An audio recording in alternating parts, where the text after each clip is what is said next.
Hello, ഇന്നത്തെ കഥയിലേക്ക് എല്ലാവർക്കും സ്വാഗതം. ചാനൽ ആദ്യമായിട്ട് കാണുന്നവരാണെങ്കിൽ ഒന്ന് സബ്സ്ക്രൈബ് ചെയ്തിട്ടില്ലേക്കാണേ. അനി കള്ളു കുടിച്ചിട്ട് കൂട്ടുകാരുടെ കൂടെ റിസോർട്ടിലാണുള്ളത്. അങ്ങോട്ടേക്കാണ് നയനയും ആദർശും കൂടെ വന്നിട്ടുണ്ടായിരുന്നത്. ആ സമയത്ത് ആദർശിന് ദേഷ്യം വന്നിട്ട് അവൻ്റെ കവിളത്ത് അടിക്കുകയാണ്. അപ്പം നയന വിലക്കുന്നുണ്ടായിരുന്നു, എന്തിനാ അടിക്കുന്നതെന്നൊക്കെ ചോദിച്ചിട്ട്. അപ്പം ആദർശ് ദേഷ്യത്തോടെ പറയാണ്, നീ കാണുന്നില്ലേ അവൻ കള്ളു കുടിച്ചിട്ട് ഇങ്ങനെ നിൽക്കുന്നത്, എന്തിൻ്റെ ആവശ്യം? അതിന് മാത്രമല്ല കൂട്ടുകാരെയൊക്കെ വഴക്ക് പറയാണ്, നാളെ അവൻ്റെ കല്യാണമായിട്ട് നീയൊക്കെ ഇങ്ങനെ അവൻ്റെ കൂടെ വന്നിട്ട് കുടിപ്പിക്കുകയാണോ എന്നൊക്കെ ചോദിച്ചിട്ട്. ആ സമയത്ത് കുടിച്ചു നാവ് കുഴഞ്ഞിട്ട് തന്നെ അനി പറയുന്നുണ്ട്, കല്യാണോ? ആരുടെ കല്യാണം? ഇവിടെ കല്യാണമൊന്നും നടക്കില്ല. അപ്പം രാകേഷ് പറയാണ്, ആദർശേട്ടാ ഞങ്ങളാരും പ്രതികളല്ല, എന്താ സംഭവിച്ചതെന്ന് ഞാൻ പറയാം. അങ്ങനെ രാത്രി നടന്ന കാര്യങ്ങളൊക്കെ രാകേഷ് ആദർശിന് പറഞ്ഞു കൊടുക്കുകയാണ്. അനി രാകേഷിനെയും അതുപോലെ വിഘ്നേഷിനെയൊക്കെ കൂട്ടിയിട്ട് ഈ റിസോർട്ടിലേക്ക് വന്നിട്ടുണ്ടായിരുന്നു. എന്നിട്ട് അവരോട് പറയുന്നുണ്ട്, നാളെ എൻ്റെ കല്യാണമല്ലേ, അതുകൊണ്ട് നിങ്ങൾക്കാർക്കും ചെലവ് ചെയ്തിട്ടില്ലല്ലോ, അതുകൊണ്ട് ഇന്ന് രാത്രി ഇവിടെ കൂടാന്ന് കരുതി. അപ്പം തന്നെ റോബിൻ ചോദിക്കുന്നുണ്ട്, ഈ രാത്രിയിലോ? ആ എടാ ലിക്കറുണ്ടോ കയ്യിൽ? ആ അതൊക്കെയുണ്ട്, റോബിൻ പറയാണ്. എങ്കിൽ നമുക്കൊന്ന് അടിച്ചു പൊളിക്കാം. അപ്പം രാകേഷും ചെറിയൊരു സംശയത്തോട് പറയുന്നുണ്ട്, ഞങ്ങൾ പറഞ്ഞതാ വേണ്ടാന്ന്, എന്നിട്ടും ഉറങ്ങിക്കിടന്ന ഞങ്ങളെ ഇവൻ കുത്തി പൊക്കിയതാ. എടാ സമയം എത്രയായിന്നാ നിന്റെ വിചാരം? അവർ ചോദിക്കുന്നുണ്ട്. സമയം എത്രയായാലും കുഴപ്പമില്ല, നാളെ കഴിഞ്ഞാൽ ഇങ്ങനൊരു ദിവസം ജീവിതത്തിൽ ഉണ്ടാവുമോ എന്നുള്ള കാര്യത്തിനൊരു ഉറപ്പുമില്ല. അതുകൊണ്ട് ഇന്നത്തെ ആഘോഷം മാറ്റിവെക്കാൻ പറ്റില്ല. അതുകൊണ്ട് നിങ്ങൾ വാ. അനി തന്നെയാണ് ആദ്യം മുന്നിട്ട് പോകുന്നത്. ആ സമയത്ത് റോബിൻ ചോദിക്കുന്നുണ്ട്, എടാ വീട്ടിൽ പറഞ്ഞിട്ടാണോ നീ വന്നത്? എടാ വീട്ടിൽ പറഞ്ഞ ആരെങ്കിലും ഇങ്ങനത്തെ കാര്യത്തിനൊക്കെ വിടുവോ? അവരെല്ലാവരും ഉറങ്ങിയ സമയത്താണ് ഞാൻ വന്നത്. ഓ മനസ്സിനൊരു സമാധാനവും ഇല്ല, നിങ്ങൾ വാ. അനി പറഞ്ഞിട്ട് അകത്തേക്ക് കയറി പോവാണ്. അപ്പം തന്നെ റോബിൻ ചോദിക്കുന്നുണ്ട്, ഇത് അവസാനം നമുക്ക് പണിയാവോ? ഒന്നും പറയാൻ പറ്റില്ലടാ, അവൻ്റെ മട്ടും ഭാവവും കണ്ടിട്ട് ഇന്ന് വീട്ടിൽ പോകുന്ന ലക്ഷണമൊന്നും കാണുന്നില്ല. രാകേഷ് പറയാണ്. അപ്പം ഇവരകത്തേക്ക് വരുന്ന കാണാനായിട്ട് വീണ്ടും അനി ദേഷ്യത്തോടെ വരുന്നുണ്ട്. എന്തോ നാടെ സംസാരിച്ച് നിൽക്കുന്നത്, കയറി വാ. അങ്ങനെ അവരെ അകത്തേക്ക് കൂട്ടിക്കൊണ്ട് അനിയും പോവുകയാണ്. എന്നിട്ട് അവൻ തന്നെയാണ് മദ്യം ഗ്ലാസ്സിലേക്ക് ഒഴിക്കുന്നത്. എന്നിട്ട് പറയുന്നുണ്ട്, ഞാൻ നിങ്ങൾക്ക് ചിലവ് തന്നിട്ട് ഞാൻ കഴിക്കാതെ മാറി നിൽക്കുന്നത് ശരിയല്ലല്ലോ. അപ്പം തന്നെ കൂട്ടുകാർ പറയുന്നുണ്ട്, എടാ നീ ഇതുവരെ കുടിച്ചിട്ടില്ലല്ലോ. പക്ഷെ അതൊന്നും വകവെക്കാതെ അനി ഒറ്റ വലിക്ക് കുടിക്കുകയാണ്. അപ്പം രാകേഷും പറയുന്നുണ്ട്, എടാ ഇതുവരെ മദ്യം കഴിക്കാത്ത നീ കല്യാണത്തിൻ്റെ തലേന്ന് കുടിക്കാൻ പാടില്ലായിരുന്നു, അതും ഈ നേരത്ത്. പക്ഷെ അതും അനി വകവെക്കുന്നില്ല, അനി അപ്പോഴും കഴിച്ചുകൊണ്ടിരിക്കുകയാണ്. അപ്പോൾ റോബിൻ പറയുന്നുണ്ട്, എടാ നിനക്ക് നിർബന്ധമാണെങ്കിൽ ബിയർ വരുത്താം. പക്ഷെ അനി അപ്പോഴേക്കും പിടിച്ച് വാങ്ങിക്കുകയാണ്. ഏയ് നീ ഇങ്ങ് താടാ എന്ന് പറഞ്ഞ് അവൻ്റെ കയ്യിൽ നിന്ന് വീണ്ടും ആ ഗ്ലാസ് വാങ്ങിക്കുകയാണ്. ഇന്നത്തെ ദിവസം ഞാൻ നിങ്ങൾക്കൊപ്പം മദ്യപിക്കും. അനി വീണ്ടും വീണ്ടും ഗ്ലാസ് നിറച്ചുകൊണ്ടേയിരിക്കുകയാണ്. ആ സമയത്ത് രാകേഷ് പറയുന്നുണ്ട്, മതി അളിയാ, എടാ ഇത്തിരി മനസ്സമാധാനം കിട്ടാനും ഞാൻ ഇങ്ങോട്ടേക്ക് വന്നത്, ആ സമയത്ത് എന്നെ നന്നാക്കാൻ നോക്കല്ലേ. അത് കണ്ട് അവർക്ക് കൂട്ടുകാർക്ക് പോലും വിഷമം വരുന്നുണ്ടായിരുന്നു. അവർ ചോദിക്കുകയാണ്, എടാ എന്താടാ പറ്റിയത്? നാളെ നിന്റെ കല്യാണമല്ലേ? അപ്പോൾ സങ്കടത്തോടെ അനി പറയാണ്, എടാ എനിക്കൊരു താല്പര്യമില്ലടാ, എനിക്ക് ഇഷ്ടമില്ലാത്തൊരു പെണ്ണിനെയാണ് കെട്ടാൻ പോകുന്നത്. അതുകൊണ്ട് കിടന്നിട്ട് ഉറക്കം വരാത്തത് കൊണ്ടാണ് ഞാൻ ഇങ്ങോട്ടേക്ക് വന്നത്. എനിക്കിന്ന് ലഹരിയിൽ മുങ്ങി താഴണം, എന്നിട്ട് ഇവിടെ കിടന്നുറങ്ങണം. നീ എന്തൊക്കെയാണ് ഈ പറയുന്നേ? രാകേഷ് ചോദിക്കുകയാണ്. നിനക്കൊന്നും അറിയില്ല. അനി സങ്കടത്തോടെ പറയാണ്, എൻ്റെ മനസ്സിൽ അവളായിരുന്നടാ നന്ദു. അത് ഞാൻ നിന്നോടൊക്കെ തുറന്നു പറഞ്ഞതാ, എന്നിട്ടും നിനക്കൊന്നും ചെയ്യാൻ പറ്റിയില്ലല്ലോ. അതൊരു നീറ്റലായിട്ട് ഉള്ളിൽ കിടക്കുക. അതുകൊണ്ട് ഇന്ന് ഞാൻ എത്ര മദ്യപിച്ചാലും നീയൊന്നും എന്നെ തടയാൻ പാടില്ല. അവരെത്ര നിർബന്ധിച്ചിട്ടും അനി അവസാനിപ്പിക്കുന്നേ ഉണ്ടായിരുന്നില്ല. അവൻ വീണ്ടും വീണ്ടും മദ്യപിച്ചുകൊണ്ടേ ഇരിക്കുകയാണ്. അപ്പം തന്നെ കൂട്ടുകാർ പറയുന്നുണ്ട്, എടാ ഇത് വലിയ വള്ളിയായല്ലോ, ഇവൻ ഇതിനാ വിളിച്ചെന്ന് അറിയില്ലായിരുന്നു, ഇവൻ ആദ്യമായിട്ടാണ് മദ്യപിക്കുന്നത്. ഇങ്ങനെ മദ്യപിച്ച് ഇവന് നാളെ കല്യാണത്തിന് കൂടാൻ പറ്റുമോ? അപ്പം തന്നെ അനി പറയുന്നുണ്ട്, പോയില്ലെങ്കിൽ വേണ്ടടാ, എല്ലാവരും അറിയട്ടെ, എല്ലാം അറിയട്ടെ, എന്തിനാ ഈ മൂടിപ്പൊതച്ചുകൊണ്ട് നടക്കുന്നേ? അനി വീണ്ടും വീണ്ടും മദ്യം ഒഴിച്ച് കുടിച്ചുകൊണ്ടേ ഇരിക്കുകയാണ്, ബോധം മറയുന്നത് വരെ. അതൊക്കെ കേട്ടപ്പോൾ ആദർശനും നയനക്കും ആകെ കൂടെ ടെൻഷൻ ആവുകയാണ്. അപ്പം രാകേഷ് പറയുന്നുണ്ട്, ഞങ്ങൾ എത്ര തടുത്തിട്ടും അവൻ കേട്ടില്ല, 3-4 പെഗടിച്ചു, അതുകൊണ്ടാണ് ഇവൻ ഈ നിലയിൽ ലക്ക് കെട്ടത്. അപ്പം നയന ആദർശനോട് പറയുന്നുണ്ട്, നാളെ രാവിലെ 8 മണിക്ക് വീട്ടിൽ നിന്ന് പുറപ്പെടേണ്ടതാ, ഇപ്പോൾ 1 മണിയായി, ഇനി എന്ത് ചെയ്യൂ ആദർശേട്ടാ? അപ്പം ആദർശ് പറയുന്നുണ്ട്, ഇവൻ ഇത്രയും സങ്കടം ഉണ്ടാവാനുള്ള കാരണം എന്താ? ഇവൻ പറഞ്ഞ ആ പെണ്ണ് ഏതാടാ? ആദർശ് രാകേഷിനോട് ചോദിക്കുകയാണ്. അപ്പം രാകേഷ് പേടിയോടെ പറയുന്നുണ്ട്, അതൊക്കെ നയനേച്ചിക്കറിയാം. നയന ശരിക്കും കുടുങ്ങി, അവൾ പേടിയോടെ ആദർശിനെ നോക്കണം. അപ്പം ആദർശ് ദേഷ്യത്തോട് ചോദിക്കുന്നുണ്ട്, നയനെ നിനക്കറിയായിരുന്നോ? പിന്നെ നീ എന്താ ഒന്നും പറയാതിരുന്നത്? ആ സമയത്ത് ആദർശ് രാകേഷിനോട് പറയുന്നുണ്ട്, കുറച്ച് മോര് കിട്ടുമോ? ആ എങ്കിൽ പെട്ടെന്നാവട്ടെ, അവൻ ദേഷ്യത്തോടെ പറയാണ്. അങ്ങനെ രാകേഷ് മോരെടുക്കാൻ വേണ്ടി പോവാണ്. അതേസമയം ആദർശും നയനെ ആകെ കൂടെ ദേഷ്യത്തോടെയാണ് നിൽക്കുന്നത്.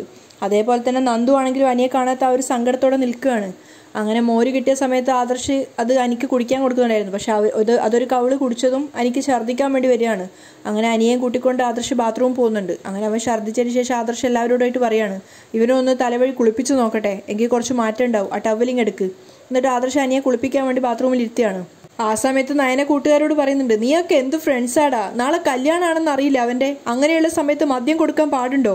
അപ്പം അവർ പറയുന്നുണ്ട്, അങ്ങനെ ഒരു സാഹചര്യമായി പോയി ചേച്ചി, എല്ലാം മറന്നിരിക്കാൻ വേണ്ടിയാ അവൻ വന്നത്. അപ്പം നയനയും വല്ലായ്മയോടെ നിൽക്കുകയാണ്. അപ്പം രാകേഷ് പറയുന്നുണ്ട്, ഒന്ന് ഒമിറ്റ് ചെയ്ത് കഴിഞ്ഞാൽ എല്ലാം ശരിയാവും ചേച്ചി. ഒമിറ്റ് ചെയ്യുന്നത് ആ കുടിച്ച മോരായിരിക്കും. ആദർശ് ബാത്റൂമിൻ്റെ വാതിലടച്ച സമയത്ത് നയന പറയുന്നുണ്ട്, എല്ലാ കാര്യങ്ങളും എനിക്കറിയാമെന്ന് നിങ്ങൾ പറഞ്ഞല്ലോ, ഇനിയൊന്നും മറച്ചു വെച്ചിട്ട് കാര്യമില്ല.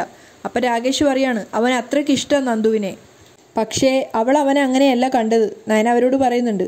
അപ്പോഴേക്കും ആദർശ് അനിയെ കുളിപ്പിച്ചുകൊണ്ട് ബാത്റൂമിൽ നിന്ന് പുറത്ത് കൊണ്ടുവന്നിട്ടുണ്ടായിരുന്നു. എന്നിട്ട് കൂട്ടുകാരോട് അവൻ ഡ്രസ്സൊക്കെ മാറ്റി കൊടുക്കാൻ പറയാണ്.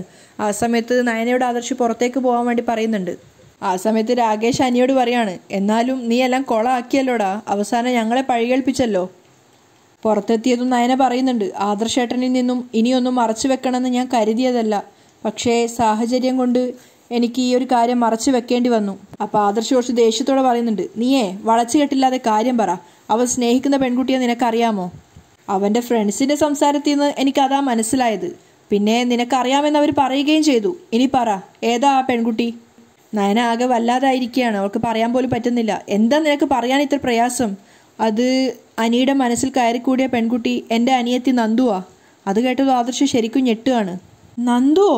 ആ, കുറച്ചു കാലമായിട്ട് ആദർശേട്ടൻ ചോദിക്കുന്നുണ്ടല്ലോ, നന്ദു എന്താ വിഷമിച്ച് നടക്കുന്നേന്ന്, പ്രണയ നൈരാശ്യമുണ്ടോയെന്നും ചോദിച്ചിരുന്നു. അതെ, അനിയെപ്പോലെ അവളും നിരാശയില്ല. അവർ തമ്മിൽ എപ്പോഴാണ് അടുത്തേന്നൊന്നും എനിക്കറിയില്ല, സുഹൃത്തുക്കളാണെന്നാണ് ഞാൻ കരുതിയത്. പക്ഷേ ആ സൗഹൃദം ഇടയ്ക്ക് അതിനപ്പുറത്തേക്ക് പോയി, ആർക്കും തിരുത്താൻ പറ്റാത്ത രീതിയിൽ അത് വളർന്നു. അനിയും നന്ദു അടുക്കാനുണ്ടായ ഓരോരോ സാഹചര്യങ്ങളും അവർ തമ്മിൽ പുറത്തുപോയ കാര്യങ്ങളൊക്കെ കാണിക്കുകയാണ്. അവസാനമായിട്ട് നന്ദുവിനോട് നയന പറഞ്ഞതും, എൻ്റെ മോളുടെ നന്മയ്ക്ക് വേണ്ടിയാണ് ചേച്ചി പറയുന്നേ, ഒരു കാരണവശാലും അനി നിൻ്റെ മനസ്സിലുണ്ടാവരുത്, അവനെ നീ മനസ്സിൽ നിന്ന് എടുത്തു മാറ്റണം എന്ന് മാത്രമല്ല, അനി നിന്നെ കാണാൻ വരുവാണെങ്കിൽ നീ ശക്തമായി പ്രതികരിക്കണം, അവനെ നല്ല സുഹൃത്തായി കാണുന്നതെന്ന് പറയണം. അപ്പം കരഞ്ഞുകൊണ്ട് അന്ന് നന്ദുവും പറയുന്നുണ്ട്, പറയാം ചേച്ചി. നയന സംഭവിച്ച കാര്യങ്ങളൊക്കെ ആദർശനോട് പറഞ്ഞു കൊടുക്കുകയാണ്. അവസാനം അവൾ ചോദിക്കുന്നുണ്ട്, ഞാൻ പറഞ്ഞത് ശരിയല്ലേ ആദർശേട്ടാ? എൻ്റെ നിലപാട് ശരിയല്ലേ? എൻ്റെ വീട്ടുകാർ പറഞ്ഞത് ശരിയല്ലേ? ഞാനും എൻ്റെ ചേച്ചിയും ഇപ്പോൾ അനന്തപുരി തറവാട്ടിലെ പുറമ്പോക്കുകളാ. അതിൻ്റെ കൂടെ നന്ദുവിനെ കൂടി അങ്ങോട്ടേക്ക് കൊണ്ടുവരുന്നത് ശരിയല്ലെന്ന് തോന്നിയത് കൊണ്ടാണ് ആ ബന്ധത്തെ ശക്തമായി എതിർത്തത്. ആദർശ് ഒന്നും പറയാതെ കേട്ട് നിൽക്കുകയാണ്. അപ്പം നയന പറയുന്നുണ്ട്, എനിക്കിപ്പോഴും അറിയില്ല നന്ദുവിന് അനിയോട് ഇഷ്ടമുണ്ടെന്ന്, പക്ഷേ ഇവിടെ എൻ്റെ തീരുമാനം 100% ശരിയാണെന്നാണ് എൻ്റെ ഇപ്പോഴത്തെ വിശ്വാസം. ആ സമയത്ത് ആദർശ് കുറച്ച് ദേഷ്യത്തോടെ പറയുന്നുണ്ട്, ഒരിക്കലും ശരിയല്ല എടി, അവൻ 100% സന്തോഷത്തോടെ ജീവിക്കണമെന്നാ എൻ്റെ ആഗ്രഹം, അല്ലാതെ ഏതു നേരവും സങ്കടപ്പെട്ടിരിക്കുന്ന ഇങ്ങനെ മദ്യപിക്കുന്ന ഒരു അനിയെയല്ല എനിക്ക് കാണേണ്ടത്. നയനക്ക് തെറ്റുപറ്റിയോന്ന് സ്വയം തോന്നുന്ന സമയത്ത് ആദർശ് പറയുന്നുണ്ട്, ഇതേ ചെറിയൊരു കാര്യമല്ല, 2 പേരുടെ ജീവിതത്തിൻ്റെ കാര്യമാണ്. അങ്ങനെയുള്ളപ്പോൾ ഈ ഒരു കാര്യം മനസ്സിൽ വെച്ചുകൊണ്ട് നീ നടക്കാൻ പാടില്ലായിരുന്നു. അപ്പം നയന പറയുന്നുണ്ട്, ആദർശേട്ടനോട് പറഞ്ഞാൽ ആദർശേട്ടൻ ഇത് പുച്ഛിച്ച് തള്ളു എന്നാണ് ഞാൻ കരുതിയത്. അപ്പോൾ ആദർശ് പറയാണ്, അവിടെയാണ് നിനക്ക് തെറ്റിയത്. എടി, നന്ദുവിനെ എനിക്കറിയാം, നിന്റെ ചേച്ചിയെപ്പോലൊരാളായിരുന്നെങ്കിൽ ഞാൻ ഒരിക്കലും ഈ ബന്ധത്തെ അനുകൂലിക്കില്ലായിരുന്നു. എന്നാൽ അനി നന്ദുവിൻ്റെ ആ നല്ല സ്വഭാവം കൊണ്ടാണ് അനി അവളെ ഇഷ്ടപ്പെട്ടത്. അപ്പോഴും നയന കരഞ്ഞുകൊണ്ട് പറയുന്നുണ്ട്, ആദർശേട്ടനെ ഏറ്റവും കൂടുതൽ സ്നേഹിക്കുന്ന നിങ്ങളുടെ മുത്തശ്ശനും മുത്തശ്ശിയും പോലും ഈ ബന്ധത്തെ അനുകൂലിക്കില്ല. അപ്പോൾ ആദർശ് വീണ്ടും പറയാണ്, നയനെ നീ ഇപ്പം അനിയുടെ അവസ്ഥ കണ്ടില്ലേ, അവൻ്റെ അസ്ഥിക്ക് പിടിച്ചിരിക്കുക നന്ദു. അവൻ്റെ സ്വഭാവം എനിക്ക് നന്നായിട്ടറിയാം, അവൻ ഇതുവരെ ആരെയും പ്രേമിച്ചിട്ടില്ല. അങ്ങനെയുള്ള ഒരാൾ ആരെയെങ്കിലും സ്നേഹിച്ചാൽ അവരെ മരണം വരെ മറക്കുകയും ചെയ്യില്ല. അപ്പം നയന തിരിച്ചു ചോദിക്കുന്നുണ്ട്, നാളെ അവൻ്റെ കല്യാണമല്ലേ ആദർശേട്ടാ? ആദർശ് ഒന്നും മിണ്ടാതെ ചിന്തിക്കുന്ന കണ്ടപ്പോൾ നയന ചോദിക്കുന്നുണ്ട്, ആദർശേട്ടൻ എന്താ ആലോചിക്കുന്നേ? ഇനിയിപ്പോൾ നന്ദു അനിയും തമ്മിൽ അടുപ്പമുണ്ടെന്ന് അറിഞ്ഞാൽ വലിയ പ്രശ്നമാവും. അവർ തമ്മിൽ അടുപ്പമുണ്ടെന്ന് അറിഞ്ഞ ഇളയമ്മ വല്ലാത്ത രീതിയിലാണ് ഇപ്പോൾ എന്നോട് പ്രതികരിക്കുന്നത്. അപ്പോൾ ആദർശ് പറയുന്നുണ്ട്, ഞാൻ നിന്നെ മാത്രം കുറ്റപ്പെടുത്തുന്നില്ല, എന്നോട് പറയാത്ത ഒരു രഹസ്യം പോലും ഇല്ലായിരുന്നു അവൻ്റെ ജീവിതത്തിൽ. പിന്നെ ഇത് മാത്രം എന്തിനാ മറച്ചു വെച്ചെന്നാണ് ഞാൻ ആലോചിക്കുന്നത്. അതുകൊണ്ട് ആർക്ക് എന്ത് ലാഭം ഉണ്ടായത്? അവൻ ഇങ്ങനെ മദ്യപിച്ച് നടക്കാതെ എന്നോട് തുറന്നു പറയായിരുന്നു, നന്ദുവിനെ അവൻ ഇഷ്ടമാണെന്ന് പറയായിരുന്നു. എടി, അവൻ നന്നായിട്ട് ജീവിക്കണമെന്നേ ഞാൻ ആഗ്രഹിച്ചിട്ടുള്ളൂ, എന്നിട്ടാ എന്നോടൊന്നും പറയാതെ അവൻ ഇങ്ങനെയൊക്കെ ചെയ്യുന്നത്. ജീവിതത്തിലെ തുറന്നു പറയേണ്ട കാര്യങ്ങൾ തുറന്നു തന്നെ പറയണം, അല്ലെങ്കിൽ എല്ലാവരും ഇതുപോലെ കരയേണ്ടി വരും. അതേസമയം രാകേഷും വിഘ്നേഷും കൂടിയിട്ട് അനിയെ കുറ്റപ്പെടുത്തിക്കൊണ്ടിരിക്കുകയാണ്. വേണ്ട എന്ന് പറഞ്ഞതാ, ഇപ്പോൾ ഞങ്ങൾ കുറ്റക്കാരായി.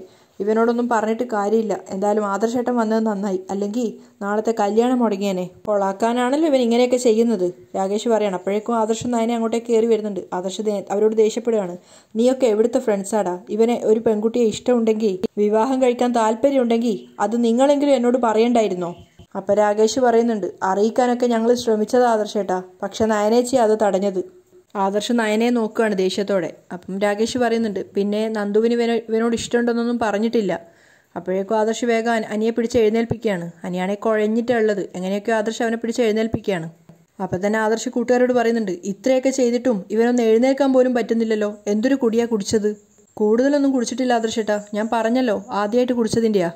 ആദർശ് എങ്ങനെയൊക്കെയോ കഷ്ടപ്പെട്ട് അനിയെ കാറിലേക്ക് കയറ്റുകയാണ്. അതിനുശേഷം രാകേഷിനോടും മറ്റുള്ളവരോടും പറയുന്നുണ്ട്, ദേ ഈ സ്വഭാവം ഇവിടത്തേക്ക് നിർത്തിക്കൊള്ളണം. ഇനിയും പല പ്രശ്നങ്ങളുണ്ടെന്ന് പറഞ്ഞ് ഇവൻ ഇങ്ങോട്ടേക്ക് വരും. ആ സമയത്ത് നീയെങ്ങാനും മറ്റിവന് മദ്യം വാങ്ങിച്ചു കൊടുത്താ. രാകേഷ് പറയുന്നുണ്ട്, ഞങ്ങളിനി ഒന്നിനുമില്ല ആദർശേട്ടാ, പറ്റിപ്പോയതാ.